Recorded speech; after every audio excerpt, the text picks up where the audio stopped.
Do you think Hal Steinbrenner and the Yankees, and you want to keep it specific to Hal, that's fine because he is the Yankees, he owns the Yankees. Do you think he prioritizes winning overall? Based on everything you heard yesterday, the way that he's operated, do you think Hal prioritizes winning overall? Not as much as he should. And that, to me, is the problem. So we could talk about spending, how much, but when he keeps talking from and by the way, it's his prerogative, but he keeps talking from a business perspective. The Yankees are a great business. His father had that, obviously bought them at the value that he did, built them up at $10 million. Okay, and what are they worth now? $8 billion, okay. $8.1 billion. So yeah, there's a business sense to it.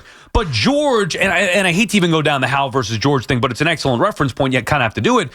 Never once, ever, did I hear George Steinbrenner speak and think he doesn't prioritize winning. Never once did I think of the business aspects of baseball when I hear George speak. It was always from a fan's perspective. You know, fans don't want to hear about the business of baseball. We're fans. We want to see the team win. And when the Yankees, we have the highest of expectations to spend that much. So I think that's the problem with Hal is he's too business focused as opposed to just saying, damn it all, I'm going all in. I want to win. I want to prioritize winning. Yeah. Here's the deal for me with Hal. You know, he does too much good, to get crushed. Like he does enough to get crushed. Right. You know, you can't crush. I think if you do, you're being unfair. But what is this now? The second or the third time we've heard about this $100 million check to the city every February 1st? We don't care. I don't want to hear it. Nobody wants to hear it. You know, whether it was COVID, whether it's non-COVID, you're worth $8.1 billion. So it's a very fine line. There's been owners here where they deserved vitriol. Hal doesn't deserve that. No, not vitriol, but come on. Well, I'm saying, like, he keeps referencing the damn luxury tax. Dude, this is going back for years. You and I first started before we got together. Luxury tax. Hal, it's been a story. We don't want to hear about your business. We want to see results. We want to hear about you saying it's not good enough. Not just, well, the Dodgers, they clicked on all cylinders and the Blue Jays were hot at the right time. No, we want to hear you frustrated and say, I cannot stand losing, and I'm going to do whatever it takes to turn this team into a winner. Not looking at the book saying, how much money did we make this year? I don't think we'll ever hear that. I love to hear it. We're not going to hear that. And we got a little bit of the randomness yesterday. Got a little bit of that. And if you listen to the show, obviously Sal just said we play the cuts, and we did. And we reacted to real time to the cuts. You know, what bothers me about that is, all right, if they won the World Series a couple of years ago, and here we are, it's been 2-3 years since, like when they lost in 2003 to the Marlins, right? If that was kind of the response, obviously Hal wasn't front and center at that point, but if he was, and that was the response, not that you really want to hear it, but at least it's a little more applicable because the Yankees won in 96, 98, 99, 2000, lost in 01, lost in 03. Now you want to go down the randomness road for a minute? All right, I'll leave you to hear it a little bit. Don't want to hear it now when the last time you won since was 2009. Listen, I've been thinking about this a lot, and we think about the payroll, and one thing that Hal said, and he's not wrong, and I think he said this 2 years ago, maybe 3, and it's been circled back to and reiterated several times since. Hey, we shouldn't need a $300 million payroll to win. He's right, okay? And I was thinking about this. If I was given the chance, would I prefer a team that had elite scouting, which I don't think the Yankees do, elite player development, which I don't think the Yankees do, but they also do always have a top 3 payroll, so they've got an elite payroll, or a team that is more in that, I'm just throwing out numbers, 7 to 12, 8 to 13 payroll range, what the Yankees never will be, understood, but that was counterbalanced by elite scouting and elite player development. Well, then I think that when Hal says you wouldn't need $300 million to build the championship team, I think that there would be an element of truth to that. The problem is the Yankees go deep, but they don't go all in. And the things that we've spoken about for years, when their prospects get here, they're not good defenders. They're not great on the bases. They're not what we thought they would be as hitters. I'm talking about the hitters, not the pitchers. Pitchers have generally been really, really good. And now you look at, well, okay, and you're not going to go that extra $60, $70 million to get the Japanese star, or maybe a Kyle Tucker, or maybe a Tucker and a Bellinger, or a Tucker and a Bregman to get rid of McMahon, whatever it might be. Well, now you have a team that's going to win a lot of games and not win any championships. That's where we're at. Well, do you need to spend $300 million to have a good team? No, not if you've got the scouting and the player development, which they don't. But they also they spend a lot of money in the scouting and player development, maybe more so than anybody else. And if I were to ask you, do you think the Yankees' biggest problem is not spending? Absolutely not. Or lack they're not spending I enough. think they spend it wrong too much. That's the problem. So that's a different story. But if that's going to be your argument from Hal, well, we don't need to spend $300 million to build a winner, then why are you continuing to employ the people who continually fall short? And if you just say, well, we won 94 games and it's a crapshoot, I think he's buying the crapshoot nonsense. The other counter to that, because there is a lot of fans just saying, well, we want more, and there's a reason to it. It's not the Dodgers. There's not a fluke that the Dodgers happen to win back-to-back World Series and they spend the most. What harm? So while we can all agree that you shouldn't need to spend $300 million or more to have a successful team, I mean, that has been proven. It's not opinion. It's fact. It's been proven. That's true. But let me ask you this. What harm does spending more do? For somebody who can afford to do it, what harm can it do? There's no way anybody can tell me, well, no, you shouldn't go out there and spend more money. That's going to hurt you. Oh, no. Buyer beware. That's going to hurt you spending more money. It can't hurt you. The Yankees used to spend a lot more than everybody else, and they also didn't spend it wisely every single dollar, but they moved on from their mistakes, and now we live in a spot where the Yankees are shoving the mistakes down your throat, whether it's Gallo or Hicks or LeMahieu. Pick a guy. They continue to ride these guys out, even Giancarlo Stanton, not as a mistake on those levels, but the Yankees' biggest issue is the ball club is not constructed properly. That's not a financial thing. Although the finances could help get rid of some of those issues. It could dig you out. The way the Mets have done that over the years. Now, again, they haven't built a successful team to the level that the Yankees have, but at least they're trying by paying some guys to go away, eating some salary, dating back to the pitchers back in the day. Sure. Okay, whatever. And obviously they spend a lot of money, and I expect them to spend more money. It doesn't equate to wins. They won 83 games, but it doesn't mean that spending money is going to hurt you. And also, if your argument, to me, this is the main point. Hal has two choices. Either spend more to compensate for the inability to get over the hump, or get people in here who are going to spend what you allow them to spend better. That's kind of where I was going, and that's not going to happen. So, we can scream all day. I mean, we've had a million conversations, some very loud ones, about Brian Cashman, and here we are, still no championship, and, Brian Cashman is back here. It's interesting, too, because I was looking at the top 10 payrolls. I'm going to run through all of it here. I'm not even going to give you numbers, just the plays, right? So the Mets had the highest payroll, no playoffs. Dodgers had the second highest. They won the World Series. And then you get a little bit of a mixed bag with the Phillies and the Yankees and the Cubs with early playoff exits. The Rangers had the sixth, obviously shedding money with the Simeon deal. Try to do that maybe with other players. We'll see if they deal Seager. Sixth highest, no playoffs. Braves, a lot of injuries. Eighth highest, no playoffs. So you do get a little bit of a mixed bag. But that's the thing, if I put myself in Hal's shoes, I could sit here and say I would spend $440 million right. if I was the owner of the Yankees. And honestly, me being me, I might. I mean, I really might. But I don't have access to the finances. I believe there's an element of truth to what he's saying. I do think that people think maybe the Yankees make more, but then they do. But nobody wants to hear that. If I was Hal, here's what I definitely would do. I would sit down with Cashman and say, Brian, I am cutting checks year after year after year after year. We don't have a $190 million payroll. We're not down with the Twins or the Pirates or even the Astros at this point. Where the hell is my money going? That's the money question.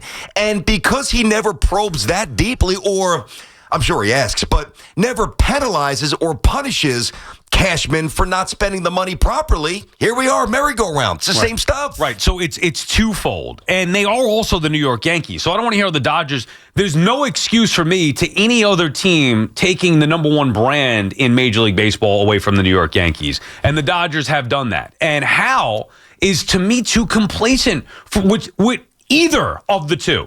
The money, which he's not wrong, you shouldn't have to spend more than $300 million to build a winning team, or allowing the team who continually wins 90 games, we get it, but thinking that that's good enough and not seeing a little bit deeper through the weeds of we win 90 every year, we get in the postseason. Yeah. You have to dig a little bit deeper and say, why aren't we doing what the Dodgers are able to do and have been able to do when we were the Yankees and did that in the 90s? You allowed them to come in on the stage and swoop the trophy, and again, you're getting a second or a third or a fourth place ribbon, but your brand has been diminished because you've allowed the Dodgers to do that to you, and other teams are trying to do it to you as well.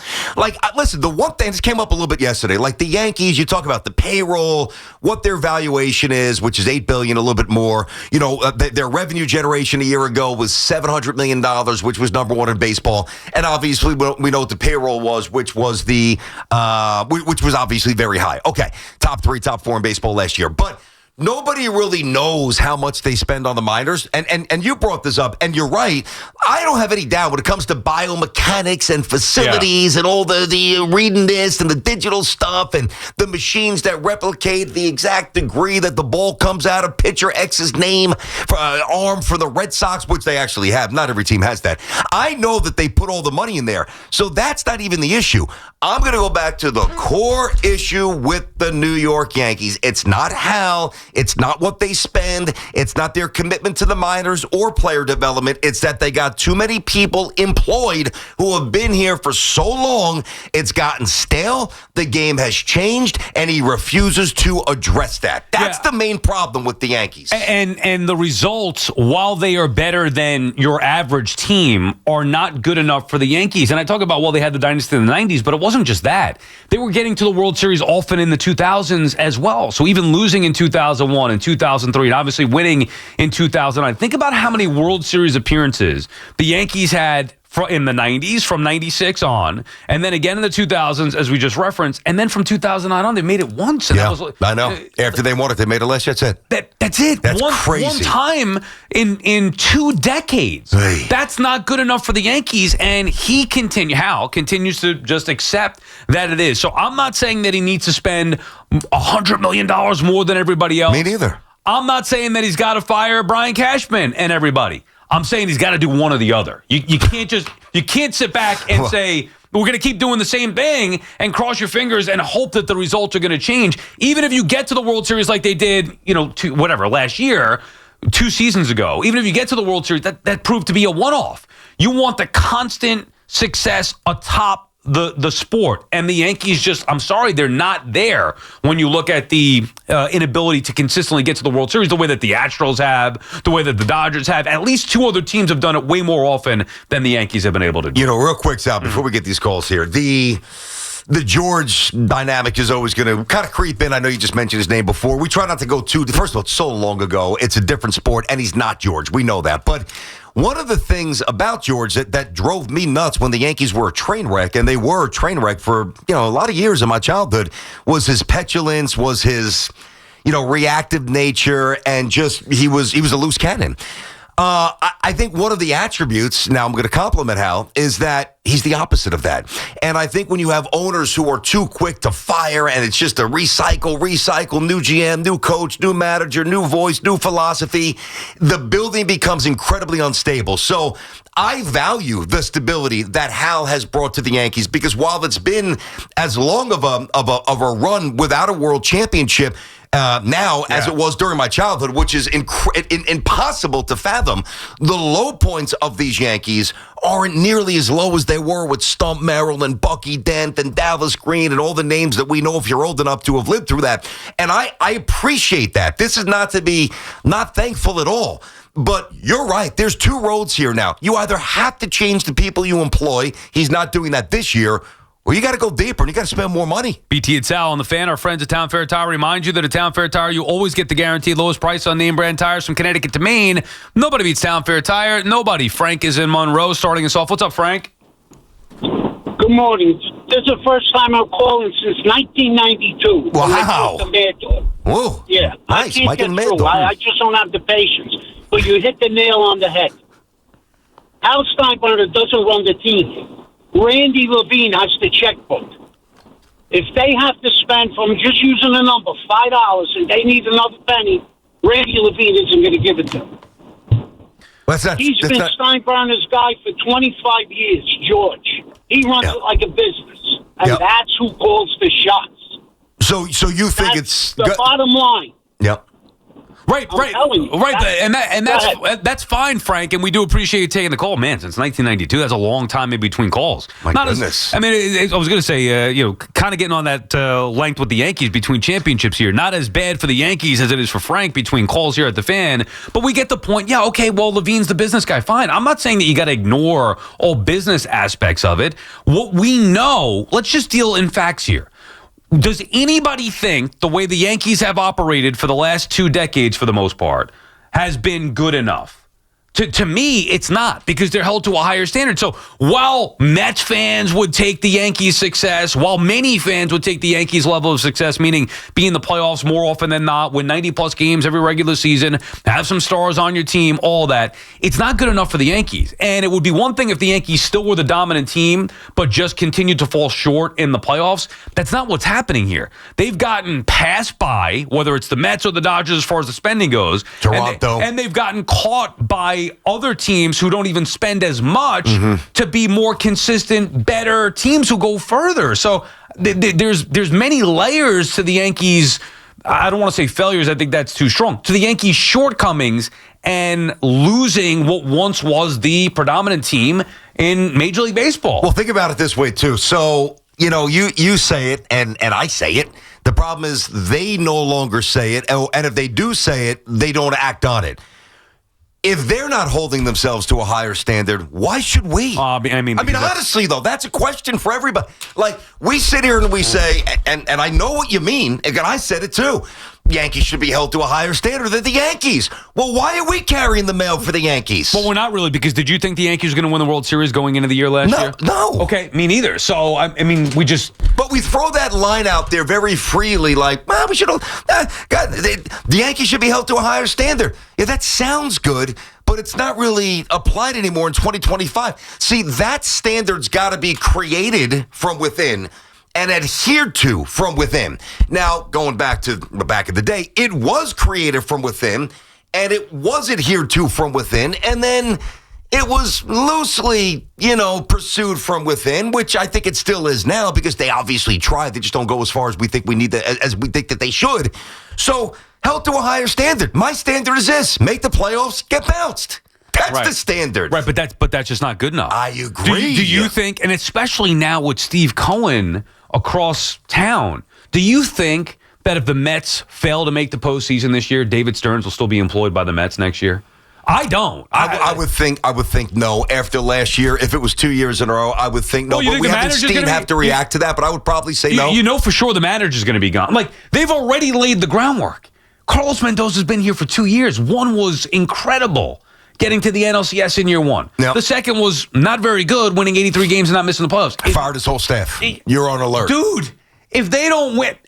Now some could say, okay, well, because George had the standards to almost an impossible level, where guys who had won 3 championships in a row were on the hot seat and didn't deliver again. Ask Lemon and Dick Hauser how that was back in the day. So maybe there's somewhere in between. Maybe that's where Steve Cohen lies. Who knows? We'll find out. Time will tell. He's only been here, as the owner 5-6 years, whatever it's been for Steve Cohen. But I feel the accountability level within the Mets organization changed since Steve Cohen has taken over. And if they don't win, and he expects to win at the highest of levels when you're spending as much as he does, if they don't win, there are going to be changes made. And the Yankees, while they do have success more often than not as far as the regular season goes, to me it hasn't been enough to justify keeping Brian Cashman and everybody else in place dating back to 2021. You're talking about 4 or 5 years later now, and it's the same thing. I mean, it's almost becoming like talking about the job, like Jay Bowen. I mean, I look at it, and we can do this coming up. I'm going to say it this year. So there's the owner, there's the GM, there's the manager, and then there's the actual players. I'm going to assign a little level of culpability to really pinpoint exactly what I mean about this issue with the Yankees. BT and Sal on the Fan, Sports Talk on the Fan, presented by Paramount Plus. Count on Sundays all season long with the NFL on CBS and Paramount Plus. Obviously, you can count on them. We have plenty of football to get to throughout the course of the show. Just getting started here on this Tuesday morning, 888-808-1019.